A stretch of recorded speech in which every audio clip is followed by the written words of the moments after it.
বাংলাদেশে সাগরে ইলিশ মাছ ধরার ক্ষেত্রে নিষেধাজ্ঞার সুবিধা পাচ্ছে ভারতের মৎস্যজীবী।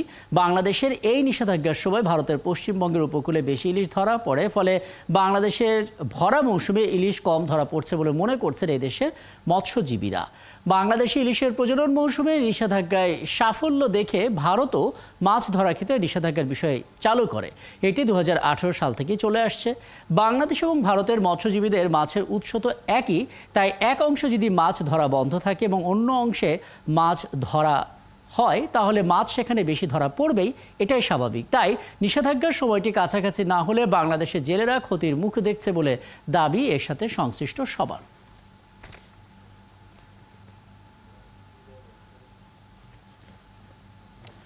ছোট করে কয়েকটি তথ্য জানিয়ে রাখি। বাংলাদেশে ইলিশ সুরক্ষায় মোটামুটিভাবে 3 মেয়াদের একটা নিষেধাজ্ঞা থাকে। এর মধ্যে অক্টোবরে থাকে 22 দিন। এ সময় মা মাছের ডিম ছাড়ার সুযোগ দেওয়া হয়। এরপর বাচ্চা হলে তার সুরক্ষায় 1 মার্চ থেকে 30 এপ্রিল 2 মাস নিষেধাজ্ঞা থাকে। এরপর মাছের বৃদ্ধির জন্য 20 মে থেকে 23 জুলাই আবারও এক দফা সাগরে নিষেধাজ্ঞা থাকে। মুশকিল হচ্ছে আমরা যখন ইলিশ ধরার ক্ষেত্রে নিষেধাজ্ঞার মধ্যে আছি তখন কিন্তু আমাদের প্রতিবেশী দেশে ঠিক একই জায়গায় ইলিশ ধরার ক্ষেত্রে কোনো নিষেধাজ্ঞা থাকে না, ফলে তাদের জেলেরা যখন ইলিশ শিকারে নামে তারা বেশি ইলিশ পায়। অভিযোগটা আসলে এমনই। আমরা কথা বলতে চাই, আমাদের সঙ্গে আছেন মৎস্য বিজ্ঞান ইনস্টিটিউটের সাবেক মুখ্য বৈজ্ঞানিক কর্মকর্তা ও ইলিশ গবেষক ডক্টর আনিসুর রহমান। ডক্টর আনিসুর রহমান, আপনাকে আমন্ত্রণ জানাচ্ছি এবং অনেক ধন্যবাদ জানাচ্ছি আপনি আমাদেরকে সময়টা দিয়েছেন। এবং আপনি দেখছিলেন আমরা আসলে যে ইস্যুটা নিয়ে কথা বলছি, মাছ একটা, ইলিশ দেশ দুটো, ভারত এবং বাংলাদেশ, কিন্তু নিষেধাজ্ঞার ক্ষেত্রে দুটো ভিন্ন সময় আমরা বেছে নিচ্ছি। এই ভিন্ন সময় বেছে নেওয়ার কারণে দেখা যাচ্ছে আমরা ওই সময় মাছ ধরতে পারছি না, তারা মাছ ধরছে, বেশি মাছ পাচ্ছে। অভিযোগটা মৎস্যজীবীদের। আপনার পর্যবেক্ষণে চোখ দিয়ে আমাদেরকে জানাবেন আসলে এই সময় বাড়ানোর ক্ষেত্রে দুটো ভিন্ন সময় কেন বেছে নিচ্ছে দুটো দেশ। ধন্যবাদ আপনাকে এবং সকল 71-এর দর্শক শ্রোতাকে। এটি আমি তো পূর্বেও বলেছি বিভিন্ন সময়ে। তো শুরুতে একটা জিনিস বলা প্রয়োজন, যেটা বলা হচ্ছিল যে ভরা মৌসুমে ভরা মৌসুম কিন্তু অ্যাকচুয়ালি সেপ্টেম্বর অক্টোবরে অর্থাৎ আগস্ট থেকে শুরু হয়ে যায়। আর যে মূল কথাটি আসছে যে ভারত বাংলাদেশ ভিন্ন ভিন্ন অঞ্চল, কিন্তু ভিন্ন ভিন্ন সময়ও দেয়া আছে নিষেধাজ্ঞার জন্য। কিন্তু এটি কেন? যেহেতু ভৌগোলিক দিক বিবেচনায় দুটি ভিন্ন ভিন্ন অঞ্চলের ভৌগোলিক অবস্থান, পানির গুণাগুণ সবকিছুই খানিকটা ভিন্ন হয়ে থাকে, কিন্তু যেহেতু কমন প্রপার্টি, যেহেতু ইলিশ দুটো ঘটনা, একটি হলো ইলিশ পরিযায়ী মাইগ্রেটরি পরিভ্রমণশীল, আর আরেকটি হলো যে তারা মিঠা পানি এবং স্বাদু পানি উভয় পানিতেই তারা চলাচল করে থাকে, ডিম ছাড়ার জন্য উঠে এসে থাকে।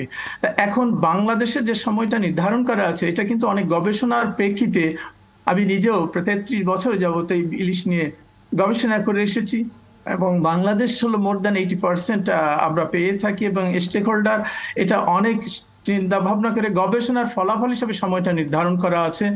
এটা একেবারে এক না করা গেলেও দুটো অঞ্চলের দুই দেশের মানুষের জেলেদের সুবিধার জন্য এই সময়ের সমন্বয়টা করা যেতে পারে। তবে এখানে একটা কথা বলে রাখা খুবই জরুরি, আমি তো পূর্বে বলেছি, সেটা হলো যেহেতু বাংলাদেশ আমরা বড় স্টেক হোল্ডার, গবেষণার প্রেক্ষিতে সময়টা নির্ধারণ করা হয়েছে 20 মে থেকে 23 জুলাই।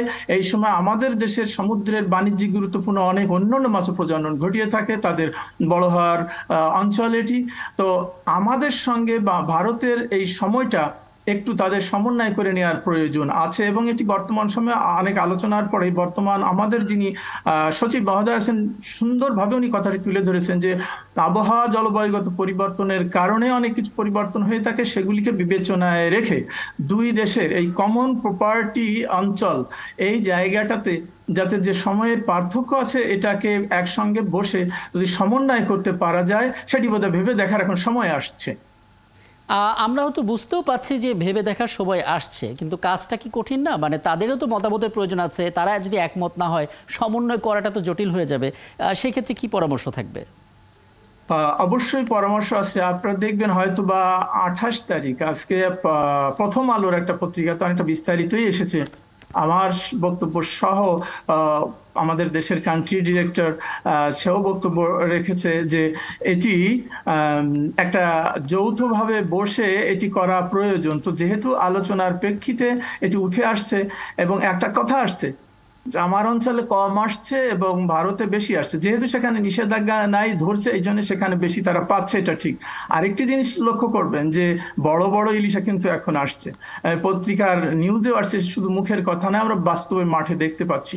এটি কিন্তু বাংলাদেশ মৎস্য গবেষণা ইনস্টিটিউট থেকে ওয়ার্ল্ড ফিশের সঙ্গে একটা গবেষণা করে জালের ফাঁস যখন বড় করে দেওয়া হলো, অনেক জেলের আপত্তি করেছিল, তারপর থেকে কিন্তু ভালো যেটা ফল আসছে জালের ফাঁস বড় করায়, এখন বড় বড় ইলিশ আসছে, এটা একটা ইতিবাচক দিক। কিন্তু এই সমস্ত ফলাফলকে আমাদের ধরে রাখতে হলে এই যে গুরুত্বপূর্ণ একটা সময় 20শে মে থেকে 23শে জুলাই 65 ডেজ আমাদের সমুদ্র সীমায় যে সুরক্ষা দেওয়া হয়, তারা বড় হয়ে পরের বছরের জন্য আবার তারা ডিম ছাড়তে উপরে আসবে, জীবনচক্র সম্পন্ন করবে, এখানে কোনো প্রকার যেন ব্যত্যয় না হয়, এইগুলিকে ঠিক রেখে আমার মনে হয় এটা এগোনো প্রয়োজন। এবং কম বেশি সেটা যে এগোচ্ছে না আমি তা বলবো না। এই যে যে প্রচারণার মধ্যে আপনারা এনেছেন আজকে 71 টেলিভিশনের মাধ্যমে, আমি এই কথাটি আরো জোরালোভাবে বলতে চাই যে আর বিলম্ব না করে আমার মনে হয় উভয় দেশের দুই শ্রেণীর মানুষ, গবেষক বা যারা মৎস্যজীবী নেতা প্রতিনিধি এবং উভয় দেশের পলিসি মেকার এটি নিয়ে বসতে পারলে, প্রশাসনিকভাবে সিদ্ধান্ত নিতে পারলে আমার মনে হয়। তবে এটি মনে রাখতে হবে যে বাংলাদেশে যে সময়টা নির্ধারণ করা আছে এটির সঙ্গে ভারত সময় নির্ধারণ করবে, তার কারণ তাদের কাছে এটি অত গুরুত্বপূর্ণ নয় যতটা আমাদের কাছে গুরুত্বপূর্ণ। তাদের জেলেরা এই সময়টা বসে থাকলে তারা যতটা ক্ষতিগ্রস্ত হবে, এই সময় অল্প কয়েকটি দিন বসে থাকলে আমাদের দেশের জেলেরা অনেক অনেক বেশি ক্ষতিগ্রস্ত হয়ে থাকতে পারে। সেই জন্য বিষয়টি আমাদের সেইভাবে চিন্তা করতে হবে বলে আমি মনে করছি। ধন্যবাদ আপনার এই পরামর্শের জন্য। আমাদের সঙ্গে ছিলেন এতক্ষণ মৎস্য বিজ্ঞান ইনস্টিটিউটের সাবেক মুখ্য বৈজ্ঞানিক কর্মকর্তা এবং ইলিশ গবেষক ডক্টর আনিসুর রহমান। এবং ইলিশ নিষেধাজ্ঞার যে সময়কাল, বাংলাদেশ এবং ভারত দুটো ভিন্ন সময়, আমাদের নিষেধাজ্ঞার সময় তারা আসলে নিষেধাজ্ঞা থাকে না, ফলে তারা ইলিশটা বেশি পাচ্ছে এমন একটা অভিযোগ ছিল। কি করণীয় সেটা নিয়ে মূলত আমরা কথা